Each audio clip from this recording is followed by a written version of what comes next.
they're corn shelling a little bit here. I don't know if you want to kind of turn here. Like I said, when we used to have this out in the field, why it worked a lot better, but we just got to do the best we can. Good deal. Ear corn, you fish that, you ground that with the cow for cattle, but for chickens and hogs, you use shell corn. Mostly everybody before too long had a little corn sheller like that. This is a grinder here that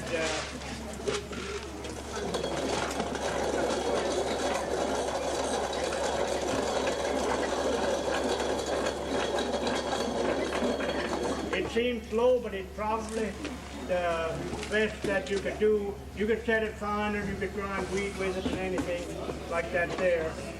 If it wouldn't have been raining, my Gilbert Esser over the years always had we had a big tub grinder here and a horse going around. We had that out in the field, so that we could.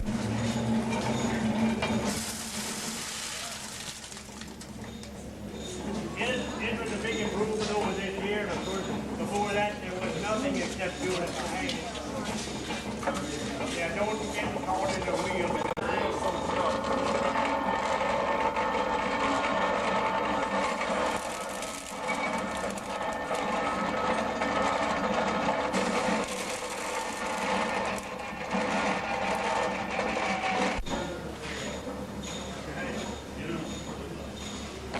On a steamboat outside there, but it's raining, we're not following this up.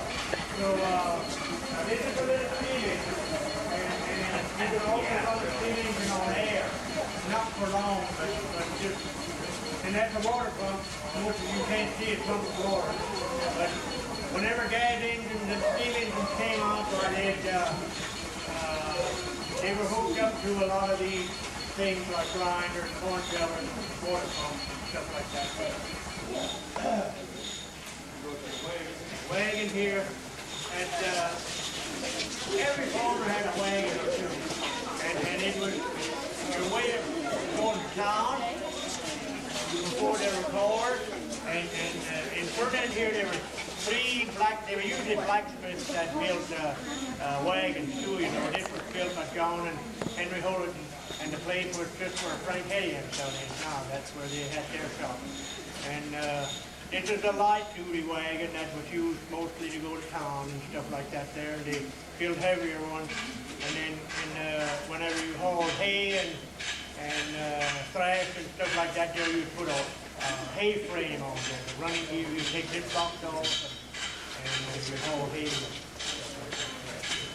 So everybody had one of these. It was your way of going to town. Okay, we're kind of moving pretty fast through here on account of the rain and everything out there. Just sit back.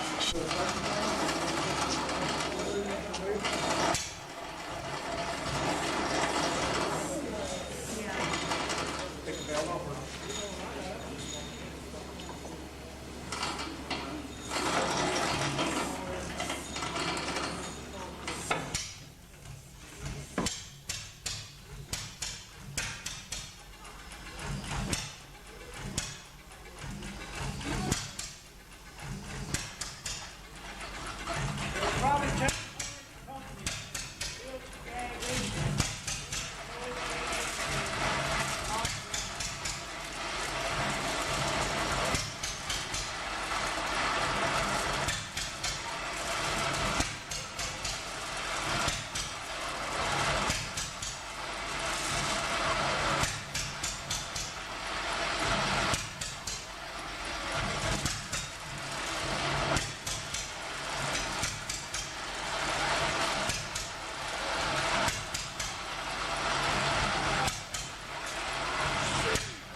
It's just ground up corn, that's what it is.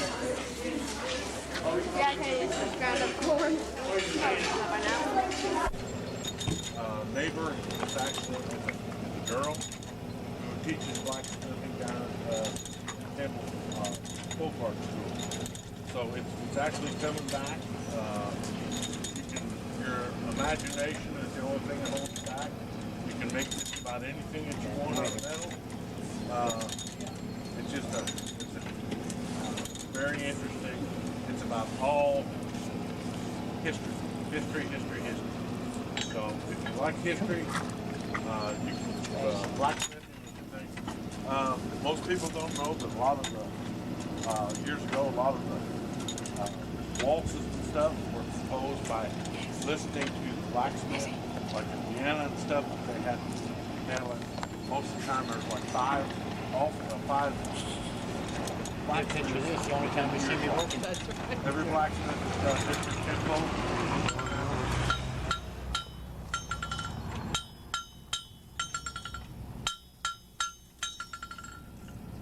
You got 5 different guys with 5 different tempos. So musicians will listen to all this different tempos and stuff, and that's one of the reasons. That's how they compose a lot of waltzes here to go back to the end. The blacksmith, a lot of people don't realize that a lot of times some of the blacksmiths would get on a wagon train and go back and forth. They wouldn't go out west and stay out west because every wagon train had to have somebody there to repair the wagon wheels, to repair the chains, to do all the stuff that needs to be done on just repair work to get back, go out west and long trek like that. Like I said, it's very interesting, very historical. Everything, they clean everything. The only thing that they do is try to refine it. In other words, make it better. All kinds of different things can be done with it. Make fancy hooks. Okay. Like, you can tell it's a railroad spike. It's made out of a railroad spike. Nothing, no added metal or anything. That's all just been hammered down, twisted, formed, shaped to a knife. Okay? So, everything is, like I said, everything that can be done, has been done. It's just interesting of what, your imagination is about all, you can do just about anything as long as you put a little imagination to it. Questions? The fire on the forge.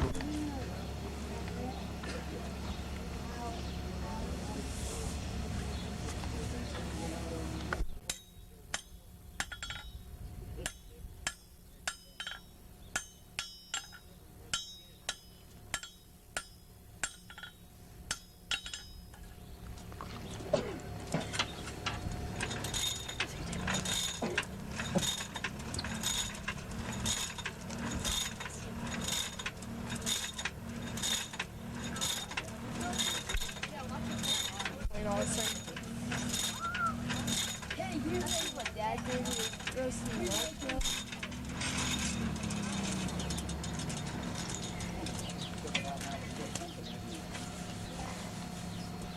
Okay, you guys could, any one of you could probably bend this when it's hot.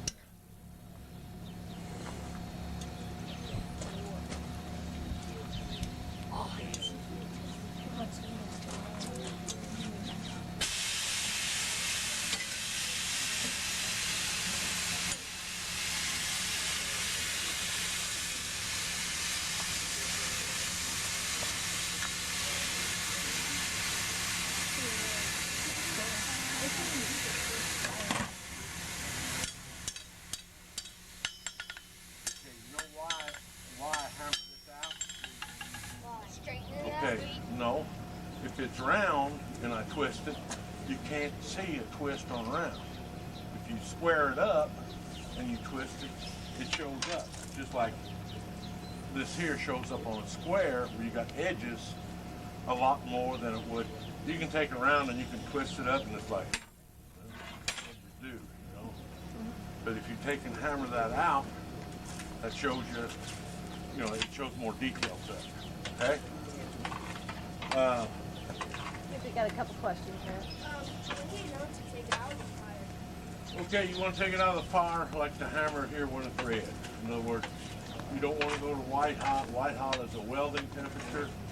Actually, if I take it to white hot and start hitting it here, it would splatter everybody in the first row. So I don't take it up to white. Okay?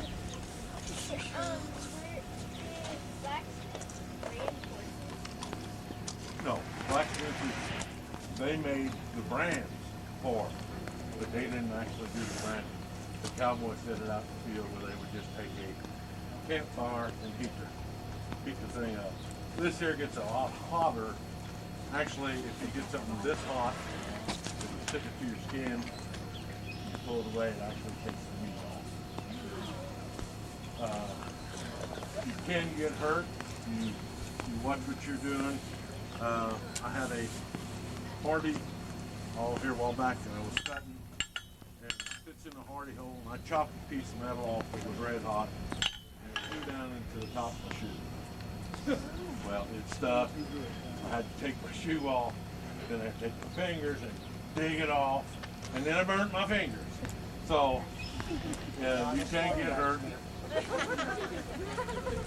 So. They should know that they can't do this at home. They shouldn't ever try. That they should see somebody like you that does it for a hobby. That they shouldn't try to ever put something into a fire and try to do that. Well, it's the main thing is if you use regular fire, it don't get hot enough. The second thing is you don't know what's hot and what's not. Like right now, this rod that I did, you think, oh, it's black, it's not hot.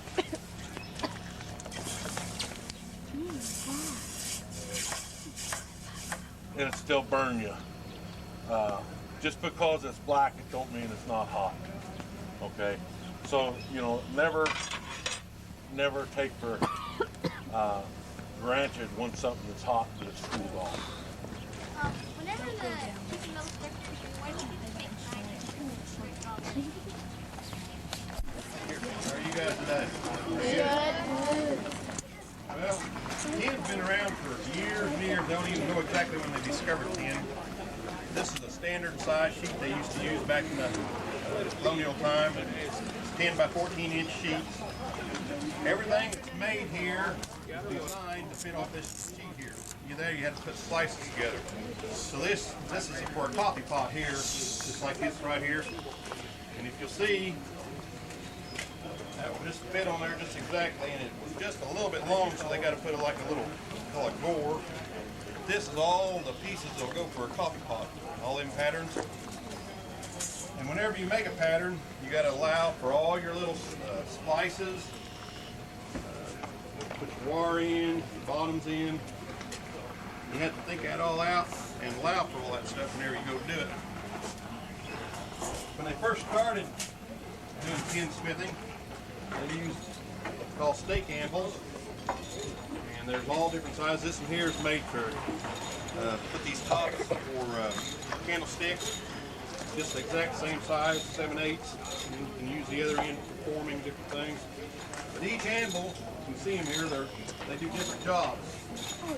And then later on, they figured out if they make some machines, they can increase their production and make stuff a lot faster. Right here's the bottom. And this little machine here will roll that edge right up there as slick as it can be. If you had to do that by hand, it takes you about 15 minutes. And this way, it only takes you a minute to roll that edge up. One thing I want you guys to remember today, if you don't remember anything else about tin smithing, tin was what plastics are today. Everything that's made out of plastic probably was once made out of tin. And you have questions?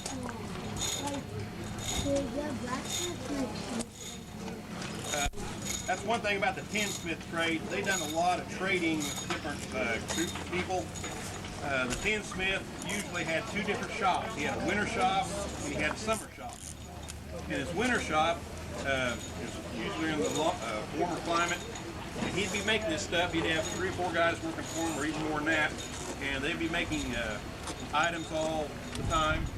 And they'd have what they call peddlers come in, and he'd either hire a guy to come in, and he'd take his wares and he'd trade it to farmers and town people that didn't have a shop, and he'd trade them for furs or corn, even scraps of paper, cloth, and then that'd bring it back to the shop, and then the tinsmith would trade that to the different merchants around there, and that's how everybody got their supplies to make their different wares in the towns. Once you start forming everything and put together, you'll make a bend over and it'll make a watertight edge like these cups, and to seal them up good they would use these soldering irons and solder. And today's soldering iron looks like this. Plug it in. These you had to put in a little furnace. You had to heat them up and you do your soldering. You guys want to do something fun here? Yeah. Glass back in the pioneer days. No. So, to be able to have a candle to go outside, just wave for hard. Come on, blow. Okay, you see how that blowed out? There's one lit in here. Now try to blow that one out. Come on. Harder. Come on. Harder. You're not going to do it. You see that there? See how it's punched? The edges are all punched towards you. That deflects the wind, okay? So whenever I get ready to make one, I'll lay it out there, and then I'll punch it with these little punches. And this is the punch for the round, and this one here is the one for the slots. But whenever I punch that way, then I'll roll it just like this little one right here, and I'll roll that jagged edge out, and that wind will deflect off there, and the wind won't blow it out. You still get your light, but the candle won't blow out. So that's kind of a neat thing they designed years ago, and you didn't have to have glass. Like I said, everything was made out of tin. They had all kinds of little containers.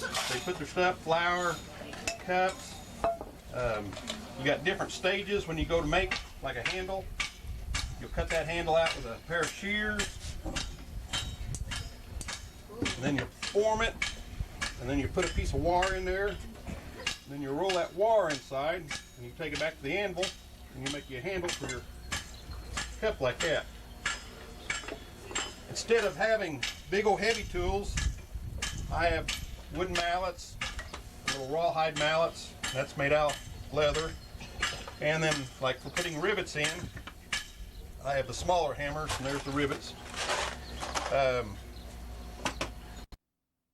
And that was your throw your cooking utensils. Then you'd have your little pot. Give me that little cup there. It's got the, yeah, that's right there. This one here will fold up. There's your whole cook set right there. Cook your coffee, you can make a little soup, and you can cook some meat. We've got another question. Coffee pot takes about 2 hours. I don't have any with me right now to show you all the stuff. But this here is just to show you just how it kind of looks. Everything kind of takes a little time. Everybody thinks that just like a cup, it takes about an hour to make a cup. From start to finish cutting it. Soldering takes the longest part. Yeah. What about these? Wouldn't you like use these around your house? Well, there's a candle in that one down there, but you put a candle, it's still the same way. You could have it facing the wind wouldn't blow it. You still get light out of it, and then it's just little candle holders, all it is. These are called wall sconces. You'd have them around your house. Put out. I made for. They're going to put that down there at Du Bois County Museum, and it's going over in the sorghum mill. So if you see, go to the museum, and you see that copper funnel, you'll know I made that down there. But it's Where? at the. You go lift it up right there for them so they can see it. It's just a funnel. Oh, it's a funnel. Funnel. Whenever you like put stuff in there, then it drains. Going in the sorghum mill down there at the museum. Yep, let's get down into the. Who else got questions?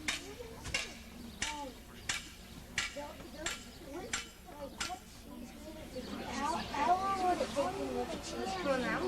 Oh, if I had the pattern, this here is my great grandparents one here, but it would probably take about an hour time you'd punch all them little holes and form it. Other than a couple little solder joints, they're not too hard to make. Here's a little frying pan she had. She was probably in her 80s whenever I was back in the early 60s, so that's probably made around the early 1800s right there. Here's another little lard bucket she had. And this here's what they used to make candles out of here. You put wicks in there and you pour that full of wax, and then that would make 6 individual little candles. Yep. That's cool. What's that? This here? These here are little pliers. I've got all kinds of shaped pliers here to bend special bends. This in here will make just take a piece of metal, like a head piece here. But you can just clamp onto it and bend a piece of metal. Here's one.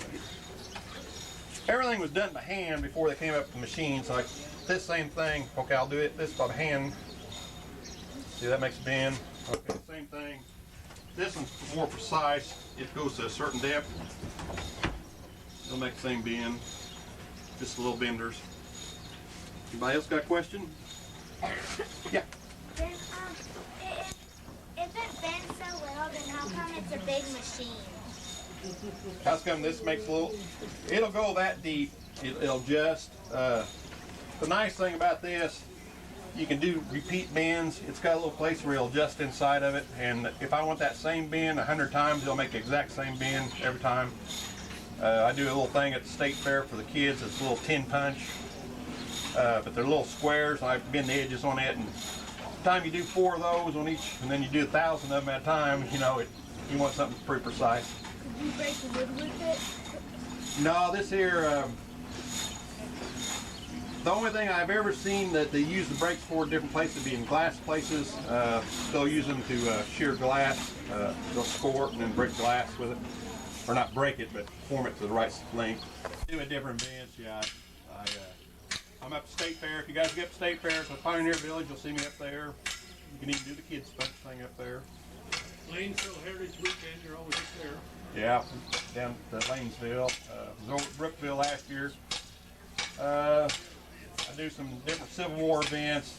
Vincennes would probably be my first major one at the Vincennes Rendezvous. It's kind of a Revolutionary War style show over there. I'll be over there. Yeah. Where'd you learn this from? Well, I just kind of picked it up. We had a little old hardware shop in Odin, and every chance I got, I snuck back there and watch that old man back there make stuff. And then I had a chance to buy a lot of these tools about 25 years ago, and then I've always worked metal, but I never did really do this. Working metal is different than tinsmithing. It's basically the same principle, but you got to know a lot more about it. And I went up to Conner Prairie and took a weekend class up there just to get familiar with how things were supposed to put together, and that's where I started from, just from there. Well, thanks a lot, Dennis. These guys want to get back to school quick. Well, they probably don't want any of that ice cream. We gotta keep moving. See you guys later.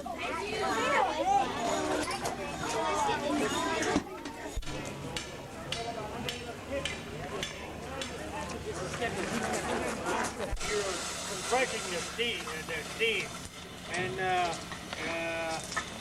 all of the power that comes out of a steam engine like this here comes right out of this red cylinder here. Whenever he starts it, but it is a one cylinder there as far as that goes, but it compresses on both sides. We'll use mostly, anyhow, this one here for belt saws, sawmills and thrash machines and stuff like that. But I remember when I was young, whenever they graded the road out here with one too, you know. But generally, there were so many different kinds of steam engines made, and the kitchen steam engine is mostly noted for belt power. It's a very powerful engine on the belt. It's a 24 horsepower. That don't sound like much compared to nowadays, but they're a low speed engine and have a lot of power. It's got a big flywheel on the other side where you put a belt. That's mostly where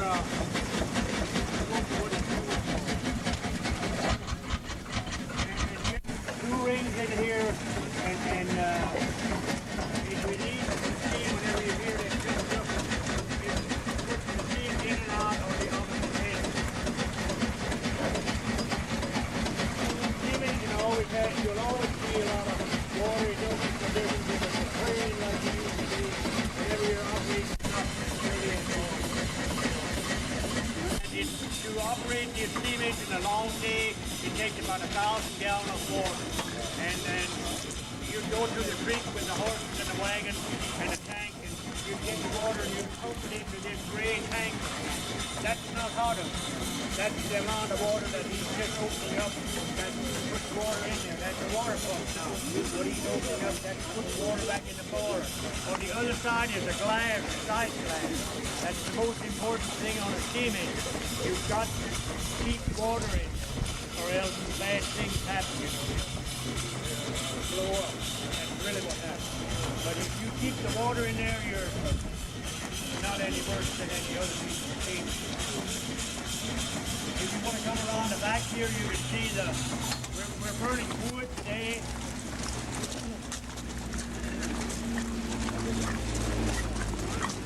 Wood makes more cinders than coal does, and then you had to use coal, but Henry's using wood today here, and in fact I like to fire with wood.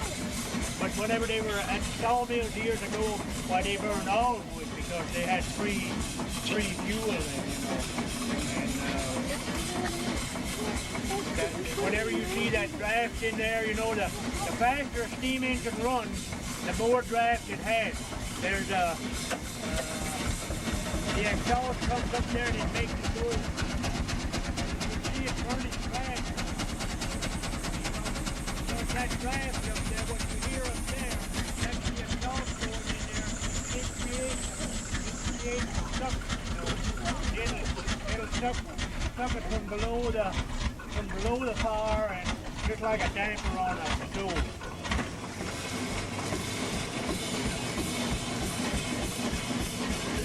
Any questions?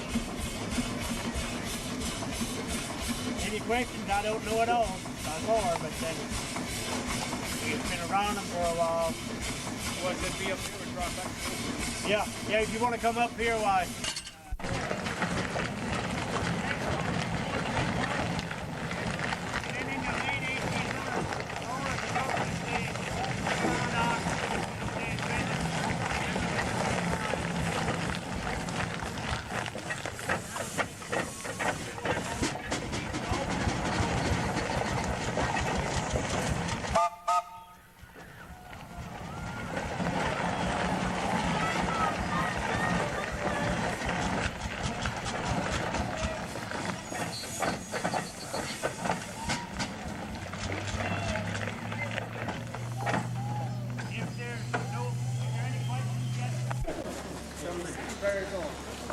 What do we say to Francis and everyone else for the birthday?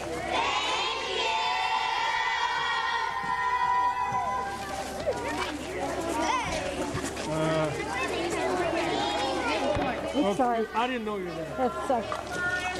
You want to be up the front pole and then come across this way.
floater, something like that there. I know that that's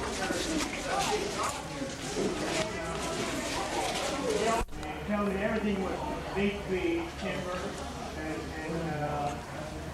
it was just a matter of survival. You had to clear a little patch yourself, and it was a matter of survival, not just so you feed your own family.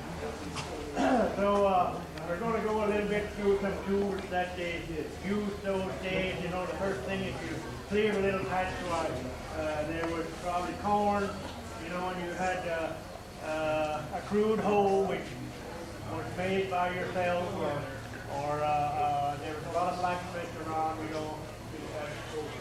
Not many, I guess I say a lot of them, but I mean, you had to depend on them to make everything. And then corn was maybe, well, okay, it doesn't make a difference here. And putting kernels in there, and I know most of you can't see it, put it in there. And then as things develop a little bit more, like this is a corn planter here, and you want to put a corn in here. Okay. This was kind of the first corn planter. Whenever, I'll hold it up in the air, we got the ground down here, but no, you can't see it anyway. So whenever you do that, why, it loaded a few kernels of corn in there, and then whenever you push this in the ground, and you went like that, it dropped. And when you did this again, when you pulled it out, it loaded a few kernels in there again. And whenever you had this in the ground, why, it released that. Things always got a little bit better, and this here is the same pattern kinda, with the exception that you didn't have to pull the two levers apart anymore. You just pushed it on the side. This is ground, the whole thing is ground. And then when you let it back, why, it loaded two kernels in there again, and you would push it again, and it dropped. We'll do a lot to make things grow, and it was mostly bone meal those times. When I was young, but bone meal was the type of fertilizer used. So this here had fertilizer on one side, corn on the other side. And whenever you hold it this way, you'll see there'll be fertilizer coming out of that side and corn out of that side. So, yeah. This is a potato planter here. Uh-oh, I don't want to pick it. So here we go. You had one in there. Yeah, okay. Then whenever you did the same thing like a corn planter, whenever you pushed it here and this is the ground, it had put the potato in there and it drop it that way. So this is one way you can put more potatoes in, but it works the same way, you know. Whenever you push it sideways, why, it shouldn't have dropped them all. You're going to have too thick a stand in. But anyhow, it works the same way. It puts it in there. A plant setter, you'd put water in one side, and whenever you push that little button, you put it in the ground, you know, and you push that little button, and it gives it a little bit of water, and then you'd open that there, and then pull it up, and your plant was supposed to be set. We didn't have modern stuff like that. That was probably pretty modern those days, but we had to do it by hand. I know we might not have things in line, but there was a lot of woodwork years ago, you know. You had to be your own carpenter, and this is just to show you some of the crude tools, you know. Some farmer, and a lot of them were probably kind of carpenters. You had to take care of yourself, and this is a coving saw for finer work, you know, and that's just another one. Like you see, you know, you had to make your own crude tools, and it's not like you're used to now that you go to Kmart and buy something fancy. We'll get to kind of building, you know, you had to build your own barns and buildings. It was mostly done by farmers themselves, which, like I said, you were kind of a carpenter. And you've seen logs already in that were all not, this is a mat axe or a flat axe, and you'd take a log and you'd just throw it out and you'd create your own, before the sawmill, you'd create your own wood axe, they call it, and you'd pre-made and crane to set them and all this. That wasn't the way it was done. This here, you'd cut out the corners, you'd make a 2x6 raft or something, and you'd knock off the end. So either just a bunch of mallets here that were used, these big 8x8s that both born together, they're not nailed. They drilled holes in them, and then you would put a wooden peg in there. And they were mighty strong, probably. The last thing to blow over is those bone with stakes with wood, if you get it to a stone. That's one way to drill them, but I know most of you can't see it. This is a it was there day and night, it wasn't locked up, and you'd go out. You put hay up loose years ago, why, if you had long hay, the corn, you'd get out of the barn, this is a hay saw, and you'd throw yourself a way through there so that you could see a lot of different styles of hay saws. So you did your creek bank and fence row cleaning with this here tool here, The faster you'd swing it, the more you'd cut. This is a frail thrasher, they call it. I know it don't look like almost anything to you, but nowadays combine, going back to combine, is the way to get grain out of your straw now. The very first method was either cattle walking around on a floor with cracks in it, or this here frail. And you'd beat this on the heads of it, kind of at an angle, and it'd separate your grain. This is the first combine, and I know that you think it's probably not much to it, but of course some farmer worked a long time to do that, but then it doesn't seem like much, but it is the first combine. I just picked up this here because most people, young ones, whenever our fields here that were tiled, and this field right down here was real wet, and this is a tiling space. You always had trouble with it sticking on, the mud sticking on your tile, and this here was for that, it's really a shovel. We'll go around here a little bit. And with such a big group, I know most of you can't see. These are corn shellers. Most farmers have a corn sheller like that there. Sorry that, you can't see there. Okay. This is a little grinder here. We'll show you a grinder after it works a little bit here.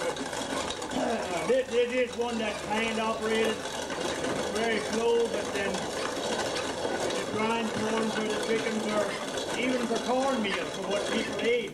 You can set it closer and... Well, then you'd sift it out, take the fine out for the cornmeal, then you feed the goats to the chickens. Yeah. These are corn shellers here. An improvement over this. You ought need to get back a little bit because that wheel will go around and it keeps it spinning. So, wait a minute, you want this here underneath here? Or else we'll have to let the chickens in here tomorrow.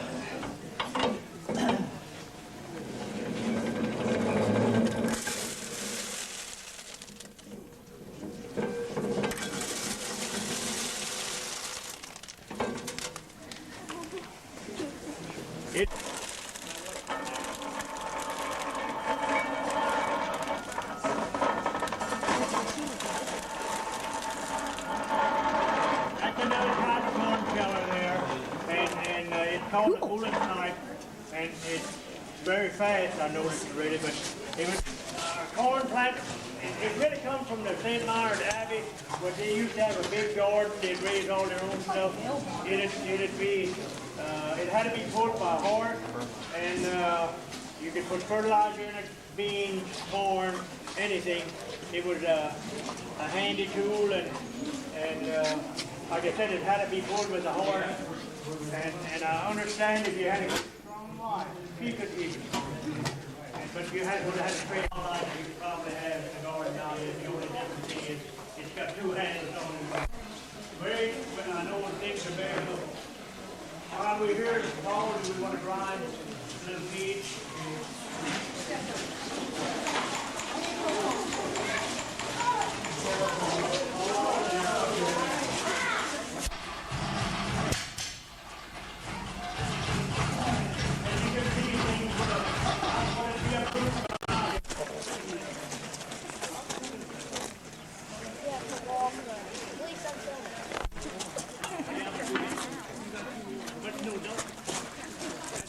We're talking about wood. Wood was a very important thing. It was the wheel.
I'm going to give you a quick talk about blacksmithing. Blacksmithing is one of the oldest professions in the world. The Romans had blacksmiths. They made swords and shields and stuff. The Vikings made swords and stuff. The blacksmith there was just about one for every town years ago, because he did all the repair work. He shoed their horses. He made their plow points and stuff. He did everything. So anyway, right now, blacksmiths don't play as important a role as what they did back in 1860, but it's coming back in the artisans and stuff. There's a lot of blacksmiths that's done in artistry work and stuff. Very interesting. I've got not a next door, but a neighbor of mine who is a girl, and she's actually teaching blacksmithing. So it's coming back. It's like I said, it's really interesting. Okay, is there any questions you guys want to know? I'll give you a little bolt. This is not before you can hammer it, weld it, twist it. This is what makes it work. And it's a lot of stuff, you don't think of it, but like twisting steel like that, you think that'd be a real problem. It's not. A lot of it's illusion. So anyway, you can make different stuff out of different things. This is a railroad spike. So, and that's just one railroad spike. There's no metal added to it and stuff. Most people look at it and say, ain't no way there's that much metal in a railroad spike, but there is. You do your twisting, just twisted just a while ago. Okay, if it's around, if you get it hot and twist around, it don't show any definition.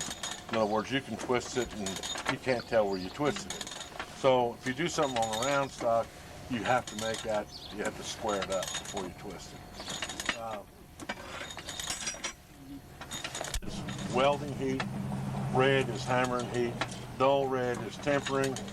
If it's black, watch it, so be sure you know which end you just got done with, because it can be 600 degrees in black, and 600 degrees is enough to really burn your hand. So you don't want to, if you're ever around in a blacksmith shop, you don't want to pick up something that you don't know wind came out of the forge or if it didn't quench it or not. So anyway,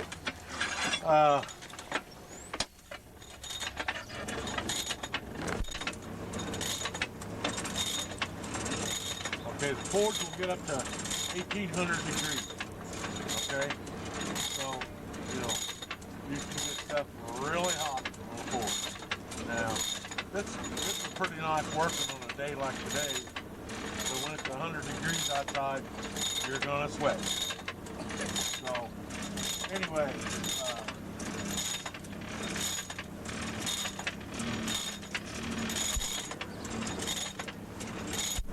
the pump, okay, that controls the blower. In other words, the more air you force into the bottom, the hotter your fire burns. So if you want to get it hot, you pump it up, get the air flowing through, and that's what makes your coal burn really, really hot. Pardon? In there.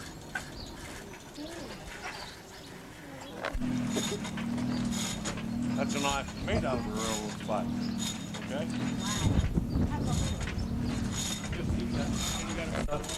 But back in Vienna, most of the time there was at least 5 blacksmith shops that were in earshot. And each blacksmith has got his own cadence. So when a blacksmith is working, he'll be working and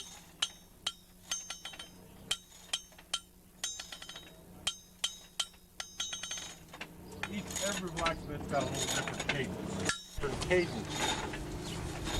And it's really interesting what, you know,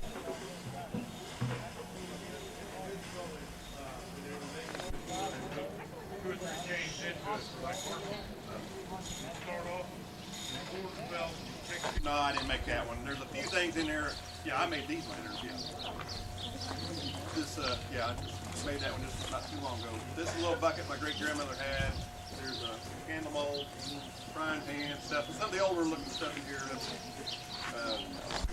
This one here, you'd stick that in a charcoal furnace.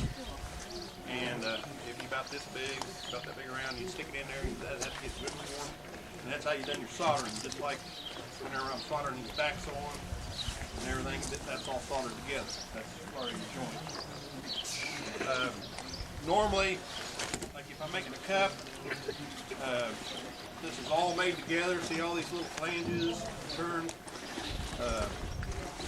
Putting that all together, crimp it, that's watertight. And it also keeps the corrosion out of it so it's rusted. Like a daddy for contracts called peddlers. Peddlers will take the tinware and go out in the countryside, either get the skins or horns off the animals, antlers. Antlers was used for buttons, powder measures, and then they bring that stuff back and then bring it back to the tinsmith, and then he would sell it to the other merchants, and that's how the commerce was. They got the stuff from out the country back to the town. Then the other people would make combs out of the horns, drinking cups, spoons, all kinds of stuff like that, and the fur was used for different things. So the tinsmith